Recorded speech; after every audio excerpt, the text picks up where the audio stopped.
একটা হলো আল্লাহর বিধান, যেটা বৈষম্যহীন সমাজ গড়তে পারে। আর 2 নম্বর হলো এটা করতে হবে একদল সৎ মানুষ লাগবে। আল্লাহর রহমতে একদল মানুষ তৈরি হয়েছে নাকি কথাটা আমাদের, সেই বৈষম্যহীন সমাজ গড়ার জন্য যারা আল্লাহর ভয়, যারা চেয়ারম্যান হলে, মেম্বার হলে, কাউন্সিলর হলে চুরি করবে না, তাই না কথাটা, তসরুপ করবে না, এই লোকগুলা একদল তৈরি। এই দুটো আমাদের কাছে আছে। এই সমস্ত সেক্টরে, সকল ক্ষেত্রে এই পদ বিক্রি হয়। তা আমরা যদি সৎ লোকের শাসন হয়, এই পদ বিক্রি তো হবে না, হবে? তো আমাদের রাজনীতি বুঝাবেন যে সকল দলের থেকে ইসলামী আন্দোলনের মানুষরা, তারাও পুরস্কার চায়, অন্যরা দুনিয়া চায়, তারা আখেরাত চায়, তারাও চায়, তারা আখেরাতে জান্নাত চায়। বলে যে এই যে ইলেকশন যে হচ্ছে, ধরেন অন্য যে কোনো একটা প্রার্থী, আমাকে 2-1 দিন ইতিমধ্যে জামাত ইসলামের লোক না বাইরের লোক আমাকে বলতেছে যে স্যার আপনি আমার সাথে যোগাযোগ করেন, আমি গোপনে গোপনে লোক দিয়ে আমি আপনার ভোটের ব্যবস্থা করে দিব, মানে টাকা দেন, আমি কিছু খাই, আমি কিছু দেই। বিষয়টা এরকম, বুঝতে পারছেন কথাটা? এখন বিষয়টা হলো ওদেরকে বুঝাবেন যে লোকটা ভোটের আগে টাকা চায় ভোট দেওয়ার জন্য, যে লোকটা ভোটের প্রার্থীও টাকা দেয়, যদি 5 কোটি 10 কোটি 20 কোটি 50 কোটিও খরচ করে, সেই লোকটা ভোটে নির্বাচিত হবে, সেই লোকটা তো নিজে নিবে বাকিটা, নাকি কথাটা? হ্যাঁ, আপনি এটা মনে করেন না আওয়ামী লীগ আলারা বসে আছে, তাদের এই সম্পদ আছে, তারা স্বাধীনতার পর থেকে লুটপাট করে হিন্দুর সম্পত্তি লুট করছে, বিহারির সম্পত্তি লুট করছে, যত রকমের লাইসেন্স নিয়ে লুট করছে, তাদের অনেক সম্পত্তি আছে, সরকারি সম্পত্তি লুট করেছে, তারা অর্থ আছে, শক্তি আছে, অস্ত্র আছে, তারা বসে থাকবে না, এত সহজ না। মানুষকে মানুষের গোলামি থেকে মুক্ত করে আল্লাহর গোলামিতে আনতে চায়। অন্য সবাই মানুষের বাপ নিয়ে কথা বলে, মুজিববাদ, কেউ বলে অমক বাপ তমক বাপ, আমরা বলি আল্লাহর সিস্টেম, আল্লাহর পদ্ধতি, নাকি কথাটা? উত্তরা পূর্ব জোনের ওয়ার্ড এবং থানা দায়িত্বশীল প্রোগ্রামের শিক্ষা শিবিরের সম্মানিত পরিচালক, উপস্থিত দায়িত্বশীল বৃন্দ, মহানগরীর মেহমান এবং উপস্থিত শিক্ষা শিবিরের দায়িত্বশীল ভাইরা, আসসালামু আলাইকুম রহমতুল্লাহ। একটু আগেই কথা ছিল যে উত্তরা পূর্ব জোনের টিম যাদেরকে বলা হয়, যারা দায়িত্বশীল, যারা ইসলামী আন্দোলনের বোঝা ঘাড়ে নিয়ে যারা রওনা দিয়েছেন, তাদের সাথে আমার সাক্ষাৎ হওয়ার আজকে সৌভাগ্য হচ্ছে। এটা আবার অনেক বড় সৌভাগ্য, অনেক একটা আনন্দের দিন আজকে, আলহামদুলিল্লাহ। আমাকে 10 মিনিট সময় দেওয়া হয়েছে, আমি মূলত পরিচিত হওয়ার জন্য আজকে আসছি। তো অনেকের সাথে, অনেক ভাইয়ের সাথে আমি আগে থেকেই পরিচিত, আপনারা ইতিমধ্যে আমার কিছু পরিচয় জানছেন। আমি উত্তরা আসছি 1989 সালে আসছি। তারপরে 1992 সালে যে সাথী সম্মেলনটা এখানে হয়েছে, ওই যে 6 নম্বর সেক্টরে এখন যে রাজুক কলেজ আছে, এই পুরো এলাকাটা মাঠ ছিল, খালি জায়গা ছিল, ওখানে সাথী সম্মেলন অনেকে অ্যাটেন্ড করছেন কিনা মনে আছে কিনা, সাথী সম্মেলনে ওখানে 92 সালে। তারপরে 96 ইলেকশন হলো, ইলেকশনের মাত্র 2 মাস আগে জানানো হয়েছে আমাকে। তো এখন 2 মাসে তো ধরেন এরিয়া এখনকার চেয়ে অনেক বড় ছিল, সে বাড্ডা পর্যন্ত, ক্যান্টনমেন্ট, মহাখালী পর্যন্ত ছিল। যাই হোক, কিছুটা নড়াচড়া করা গেছে, ভালো করে পরিচয় হওয়ার সুযোগ হয়নি তখন। তারপরে তখনকার পরিস্থিতি ভিন্ন ছিল, তাই না কথাটা? তারপরে হলি চাইল্ড এই প্রতিষ্ঠানের মাধ্যমে অনেকের সাথে নানাভাবে পরিচয় হয়েছে। এবং কিন্তু গত 12 বছর আমরা তো আসলে আত্মগোপনে ছিলাম সবাই, নাকি কি বলেন? আত্মগোপনে ছিলাম 12 সালের পর থেকে, আসলে আমরা ওইভাবে ছিলাম না। এখন আবার তখন যারা ছোট ছিলেন, ছাত্র দায়িত্বশীল ছিল বা অন্যভাবে ছিল, তারা এখন বড় হয়ে দায়িত্ব হয়েছে, এই জন্য অনেকের সাথে আবার নতুন করে পরিচিত হওয়া লাগতেছে। যাই হোক, আল্লাহর অশেষ শুকরিয়া, আল্লাহ আমাদেরকে নতুন করে স্বাধীনতার স্বাদ উপভোগ করার সুযোগ দিয়েছেন, আমরা বলি আলহামদুলিল্লাহ, তাই না? সামনে শোনা যাচ্ছে তো নাকি? তো আল্লাহ তাআলা দয়া করে, করুণা করে আমাদেরকে এই সুযোগটা দিয়েছেন। আপনারা এগুলো সব ইতিহাস জানেন পিছনে, তারপরও মানে মূল কয়েকটা কথা আমি বলতে চাই। আল্লাহ তাআলা আমাদেরকে মুসলিম হিসেবে, মুসলিম পরিবারে জন্ম দিয়েছেন, অথবা আমরা অনেকে মুসলিম হওয়ার সুযোগ পাইছি, কিন্তু পূর্ণ মুসলিম হওয়াটা এত সহজ কাজ নয়, তাই না কথাটা? পূর্ণ মুসলিম হওয়াটা এত এত সহজ কাজ নয়। বলা হচ্ছে যে মুসলিম না হয়ে মৃত্যুবরণ করো না, কথাটা অনেক গুরুত্বপূর্ণ, তাই না কথাটা? তো সেই জন্য আমরা যেমন আল্লাহর বান্দাদের মধ্যে, যারা আল্লাহর সৃষ্টির মধ্যে 3 প্রকার আছে। একটা হলো আল্লাহর অবাধ্য বান্দা, তাই না?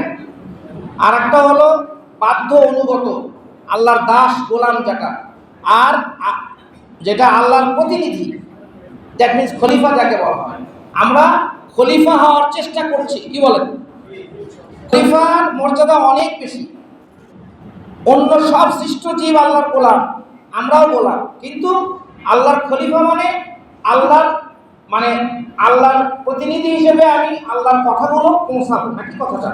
তো এই বিষয়গুলো আপনারা অবশ্যই ইসলামী আন্দোলন লোক হিসেবে জানেন। তো আমরা যদি বনি ইসরায়েলের ইতিহাস পড়ি, তারাও তো আল্লাহর বান্দা হিসেবে বিভিন্ন নবীর উম্মত, নাকি কথাটা? কিন্তু বনি ইসরায়েল আল্লাহর কথা মানে নাই, এই জন্য যুগে যুগে ওদের বিপর্যয় আসছে। এই ইতিহাস কোরআনে ব্যাপকভাবে আছে, তাই না? ঠিক আমাদের আপনি যদি মুসলিম জাতির ইতিহাস দেখেন, আমাদের যেটা মুসলিম বলতে আমরাও মুসলিম, তারাও মুসলিম ছিল, তাই না কথাটা? কিন্তু আমাদের মুহাম্মদ সাল্লাল্লাহু আলাইহি ওয়াসাল্লামের উম্মতের কথা যদি বলি, অনেকগুলো বিপর্যয় আসছে। সেই লম্বা কথা বলার সময় নাই। তুর্কি এম্পায়ার ফল করলো, তারা 600 বছর ইউরোপ সহ 3টা মহাদেশ শাসন করেছে। তারা বিপর্যয়ের সম্মুখীন কেন হলো, তাই না কথাটা? বিপর্যয় হয়েছে। আমাদের এই উপমহাদেশে যখন ইংরেজরা দখল করলো, তখন এই পুরো এলাকাটা মোগল সাম্রাজ্যের আন্ডারে ছিল, তাই না কথাটা? মোগল সাম্রাজ্যের আন্ডারে ছিল, কিন্তু এই অল্প কজন ইংরেজ এসে পুরো এলাকাটা দখল করে নিল, তাই না কথাটা? আমরা খালি দোষ দিই অন্যদেরকে। কেন কেন ফল করলো? হলো মুসলমানরা যখন তাদেরকে আল্লাহ কোরআন দিয়েছে, কিতাব দিয়েছে, সেইটা যখন তারা ধারণ করতে পারেনি, তখন আল্লাহ তাআলা তাদেরকে অপমানিত করেছে, তাদের থেকে ক্ষমতা নিয়ে নিছে, মর্যাদা কেড়ে নিছে, তাই না কথাটা? তো এই বিষয়টা সেখান থেকে উত্তীর্ণ হওয়ার জন্য আবার যখন পাকিস্তানের আন্দোলন করা হলো 47 সালে, পাকিস্তানের 47 সালে আন্দোলন যখন হলো, আমাদের ভাইয়েরা মনে করলো যে আমরা ভূখণ্ড পেয়ে গেছি, কিন্তু তারা পরবর্তীতে অলস হয়ে গেল, মানে দেখা গেল অসতর্ক হয়ে গেল, নাকি কথাটা? 47-এ অসতর্ক হয়ে গেল, পরবর্তীতে অসতর্ক হওয়ার কারণে জায়গাটা দখল করলো অন্যরা, কিনা কথাটা? অন্যরা জায়গা দখল করলো না। ভাষা আন্দোলন কে করেছে? গোলাম আজম সাহেব ছিলেন, তমুদ্দুন মজলিস ছিল, তারাই করেছে, কিন্তু দখল করলো কারা? অন্যরা দখল করলো, সেটাকে পূজার বিধি মানায় ফেললো। 21শে ফেব্রুয়ারি উপলক্ষে তারা একটা কি করলো, আপনার পূজার বেদি বানা হলো, সারা দেশে পূজার বেদি বানায় ফুলের মালা দেওয়ার পূজা সিস্টেম চালু করে দিল, নাকি কথাটা? আন্দোলনটাকে বামরা অন্যদিকে নিয়ে চলে গেল। আমরা কিন্তু 47-এ পাকিস্তানের মতলব কিয়া হয় এই কথাটা ছিল না। পাকিস্তানের মতলব কি? ইসলাম, ইসলাম ছিল, এই কথাটা ছিল। ইসলামের জন্য পাকিস্তান হয়েছে, কিন্তু আমরা ইসলাম ধরে রাখতে পারি নাই। পরবর্তীতে যারা ক্ষমতায় আসলো, তারা মানুষের বিধান নিয়ে আসলো, ইসলামকে বাদ দিয়ে মানুষের বানানো বিধানটা নিয়ে আসলো, নাকি কথাটা? এরপরে আল্লাহ তাআলা আমাদেরকে জগদ্দল পাথর থেকে মুক্ত দিছে, একবার মুক্তি দিছে 75 সালে, দিছে না? কিন্তু আমরা সেই সুযোগটা গ্রহণ করতে পারিনি। এরপরে আন্দোলনে 90-এ একটা সুযোগ পাইছি ছোটখাটো, তখন আমরা সেই সুযোগটা কাজে লাগাতে পারিনি। তারপরে 2001 সালে আমরা পরবর্তীতে হলো সরকার গঠন করলাম, পরবর্তীতে আমরা অলস হয়ে গেলাম, এখন আবার বিপর্যয় হলো। আবার বিপর্যয় হলো না? সেই বিপর্যয় থেকে আমরা কি কল্পনা করতে পারছিলাম? আমার মনে হয় কল্পনা গুণাক্ষরেও করতে পারিনি যে আমরা এই এই এই গত শাসনের যে জগদ্দল পাথর থেকে আমরা যে মুক্ত হতে পারবো, আমরা এটা মানে আমাদের কল্পনাতে আসে নাই। কেমন করে যে হলো, এটা এখনো বিস্ময়কর, নাকি কথাটা? এখনো বিস্ময়কর। আমি কথা শেষের দিকে নিয়ে আসছি। আমি যে কথাটা বলতে চাচ্ছি সেটা হলো, মুত্তাকি শব্দের অর্থ হলো সতর্ক, তাই না? মুত্তাকি শব্দের মূল অর্থ হলো সতর্ক। তো এই সতর্ক আমরা যদি না হই, তাহলে আসলে মানে আমরা মানে বারবার শয়তানি শক্তি, আল্লাহ তাআলা যখন আদম আলাইহিস সালাম আদম হাওয়াকে এবং শয়তানকে একসাথে নামায় দেয়, যুদ্ধ করার জন্য নামায় দিয়েছে, তাই কি না? বলছে না যে তোমরা নেমে যাও, বলছে তোমরা নেমে যাও এবং কিছুকাল পৃথিবীতে অবস্থান করো পরস্পর শত্রু হিসেবে, এই কথাটা বলছে না? কোরআনে আপনারা দেখেন, বলছে না যে পরস্পর শত্রু হিসেবে কিছুকাল অবস্থান করো। তা আমরা যতদিন বেঁচে থাকবো, মুত্তাকি হিসেবে শয়তানি শক্তির সাথে লড়াই করেই বেঁচে থাকতে হবে। আমরা যদি সাধারণ, কিন্তু কোরআন আমাদের কাছে আসছে, আমরা যদি অসতর্ক হয়ে যাই বারবার বিপর্যস্ত হব। তো আমি এগুলার লম্বা ইতিহাস আপনাদের কাছে বলার না, জাস্ট পরিচিত হওয়ার জন্য আসা। তো আমরা আন্দোলনে নামছি, তাই না? কথাটা আন্দোলনে নামছি, মানুষদেরকে সহজ করে ইসলাম বুঝাবেন, সহজ করে বোঝাবেন, জটিল করে না। কথা একটাই, বিএনপি বা অন্য সমস্ত দলের সাথে আমাদের পার্থক্য হলো, আমরা দুটো জিনিস আমাদের কাছে আছে, দুটো জিনিস। একটা হলো সঠিক বিধান, যে বৈষম্যর কথা বলা হচ্ছে, বৈষম্যহীন বিধান কে দিতে পারবে? শুধু আল্লাহর বিধানের মাধ্যমে আসবে। বৈষম্যহীন সমাজ ব্যবস্থা কোন মাধ্যমে আসবে? শুধুমাত্র আল্লাহর বিধান ছাড়া বৈষম্যহীন আসতে পারেই না। রুশ বিপ্লবের মাধ্যমে বললো বৈষম্য করবো, সাম্যবাদ আনলো, আনতে পারছে? কয়েক কোটি লোক মারছে, 2.5 কোটি লোক মারছে একজনই, স্ট্যালিন মারছে 2.5 কোটি লোক মারছে, 2.5 কোটি, 2.5 লাখ না। সেকেন্ড ওয়ার্ল্ড ওয়ারে জাতীয়তাবাদী আন্দোলন, ফার্স্ট ওয়ার্ল্ড ওয়ারে জাতীয়তাবাদী আন্দোলন, এই দুটো আন্দোলন শুধু কত কোটি যে লোক মারা গেছে পুরো বিশ্বে জাতীয়তাবাদের জন্য, কত জঘন্য ব্যাপার। এই বিষয়গুলো আপনারা সিম্পলি বুঝাবেন মানুষদেরকে, যে জাতীয়তাবাদ, কমিউনিজম, ক্যাপিটালিজম, এগুলোর জন্য, এগুলোর মাধ্যমে মানুষের বানানো বিধান দিয়ে কোনোদিন পৃথিবীতে সাম্য আসতে পারে না, বৈষম্য। পাকিস্তানিদের সাথে আমরা থাকতে পারলাম না, কি জন্য থাকতে পারলাম না? ওরা বৈষম্য করেছে, শোষণ করছে। তা আমরা বৈষম্য থেকে মুক্ত করার কথা বলে আমাদের সাথে প্রতারণা করা হয়েছে, নাকি কথাটা? আবার বৈষম্য বিরোধী আন্দোলনের মাধ্যমে আমরা এই সমাজ ব্যবস্থা পাইছি। মানুষের কিন্তু প্রত্যাশা অনেক, মানুষের প্রত্যাশাটা অনেক। সেই প্রত্যাশাটা আমরা উপস্থাপন করতে হবে যে আমরা বৈষম্য বিরোধী আন্দোলন বা বৈষম্য বিরোধী সমাজ গড়তে চাই। দুটো অস্ত্র আমাদের কাছে আছে, একটা হলো আল্লাহর বিধান, যেটা বৈষম্যহীন সমাজ গড়তে পারে। আর 2 নম্বর হলো, এটা করতে হবে একদল সৎ মানুষ লাগবে। আল্লাহর রহমতে একদল মানুষ তৈরি হয়েছে, নাকি কথাটা? আমাদের সেই বৈষম্যহীন সমাজ গড়ার জন্য যারা আল্লাহর ভয়, যারা চেয়ারম্যান হলে, মেম্বার হলে, কাউন্সিলর হলে চুরি করবে না, তাই না কথাটা? তসরুপ করবে না, এই লোকগুলা একদল তৈরি। এই দুটো আমাদের কাছে আছে। আমাদের সংগঠনে শৃঙ্খলা আছে, আমাদের সংগঠন, আমাদের এখানে দায়িত্বশীল হতে গেলে কামড়াকামড়ি হয় না। এই দুটো কথা। আর 3 নম্বর একটা কথা বলে আমি শেষ করে দিব, আমার সময় শেষ। সেটা হলো, বলে যে এই যে ইলেকশন যে হচ্ছে, ধরেন অন্য যে কোনো একটা প্রার্থী, আমাকে 2-1 দিন ইতিমধ্যে জামাত ইসলামের লোক না বাইরের লোক আমাকে বলতেছে যে স্যার আপনি আমার সাথে যোগাযোগ করেন, আমি গোপনে গোপনে লোক দিয়ে আমি আপনার ভোটের ব্যবস্থা করে দিব, মানে টাকা দেন, আমি কিছু খাই, আমি কিছু দেই। বিষয়টা এরকম, বুঝতে পারছেন কথাটা? এখন বিষয়টা হলো, ওদেরকে বুঝাবেন যে লোকটা ভোটের আগে টাকা চায় ভোট দেওয়ার জন্য, যে লোকটা ভোটের প্রার্থীও টাকা দেয়, যদি 5 কোটি, 10 কোটি, 20 কোটি, 50 কোটিও খরচ করে, সেই লোকটা ভোটে নির্বাচিত হবে, সেই লোকটা তো নিজে নিবে বাকিটা, নাকি কথাটা? হ্যাঁ, আমাকে কি 2-1 মিনিট টাইম আরও দেওয়া যাবে? আচ্ছা, আমি ছোট একটা উদাহরণ দিই আপনাদেরকে। এটা একটা সত্য ঘটনা, সত্য উদাহরণ দিই। ইংরেজরা যখন এই দেশে আসে, আসার পরে তারা এই জমিদারি প্রথা চালু করছিল, জানেন তো? জানেন এটা শুনছেন? জমিদারি প্রথা চালু করছিল। জমিদারি আগেকার মোগল আমলে জমিদারি হতো, তখন জমিদারি বিক্রি হতো না, জমিদার সেট করা হতো। কিন্তু ইংরেজদের সময় আসে জমিদারি বিক্রি করা হচ্ছে। এটা কলকাতায় জমিদারি নিলামে উঠছে। আগেকার ট্যাক্স যা ছিল 10 গুণ ট্যাক্স বাড়ায় দিয়েছে, এবং সমস্ত জমিদাররা কলিকাতা কেন্দ্রিক, হিন্দুরা কিনছে।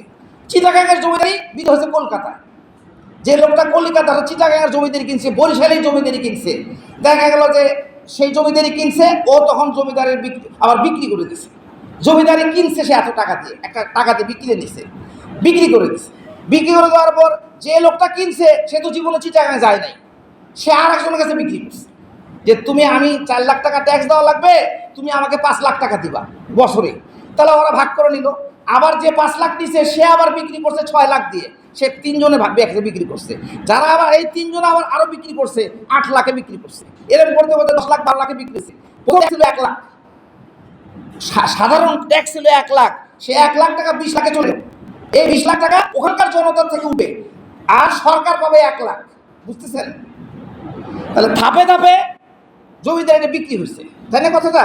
কিন্তু মানুষ কি হলো, পাকিস্তান আমল আপনারা যারা দেখছেন, পাকিস্তানের সময় আমি তো ছোট ছিলাম, তখন দেখছি যে টিনের ঘর খুব কম ছিল, মানুষকে একদম মাটির সাথে ভূমিদাস বানায় ফেলা হয়েছিল।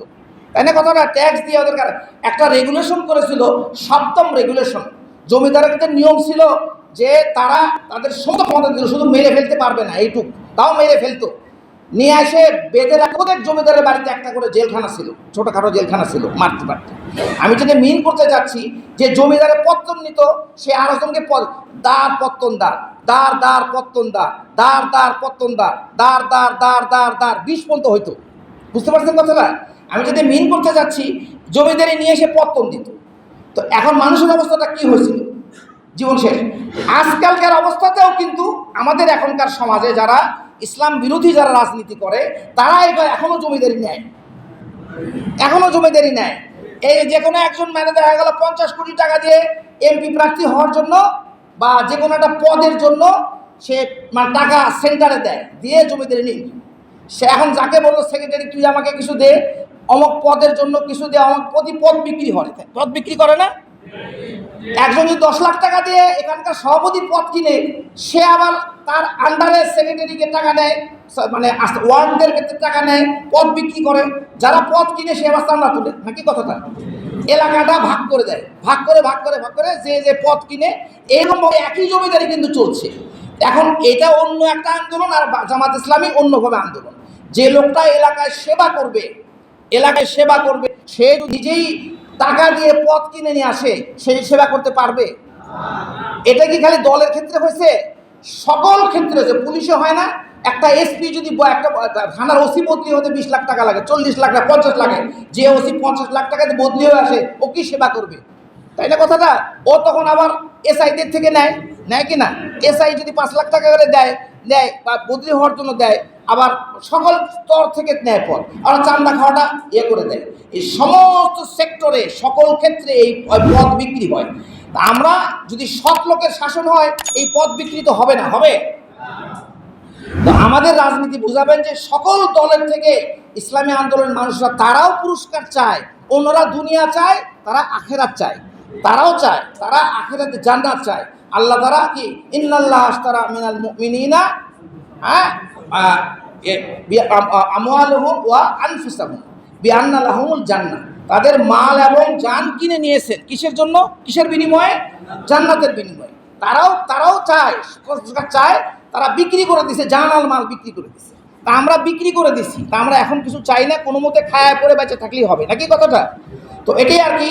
আল্লাহ তাআলা আমাদেরকে এই ব্যাপারটা উপলব্ধি করে আমাদের জান মাল দিয়ে এই তো, আপনি এটা মনে করেন না আওয়ামী লীগ আলাদা বসে আছে, তাদের এই সম্পদ আছে, তারা স্বাধীনতার পর থেকে লুটপাট করে হিন্দুর সম্পত্তি লুট করছে, বিহারির সম্পত্তি লুট করছে, যত রকমের লাইসেন্স নিয়ে লুট করছে, তাদের অনেক সম্পত্তি আছে, সরকারি সম্পত্তি লুট করেছে, তারা অর্থ আছে, শক্তি আছে, অস্ত্র আছে, তারা বসে থাকবে না, এত সহজ না।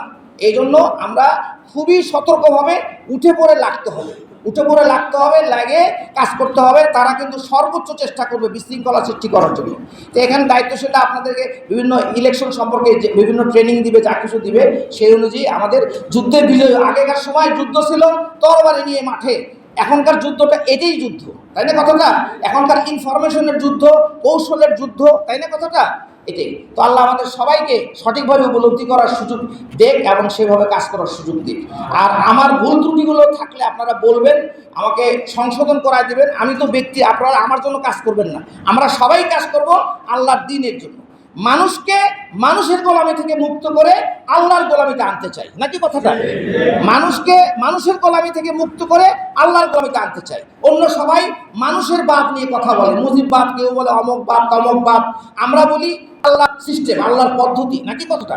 তো ঠিক আছে, আল্লাহ আমাদের সহযোগিতা করুক। আপনারা মাঝে মাঝে আবার দেখা হবে। আসসালামু আলাইকুম।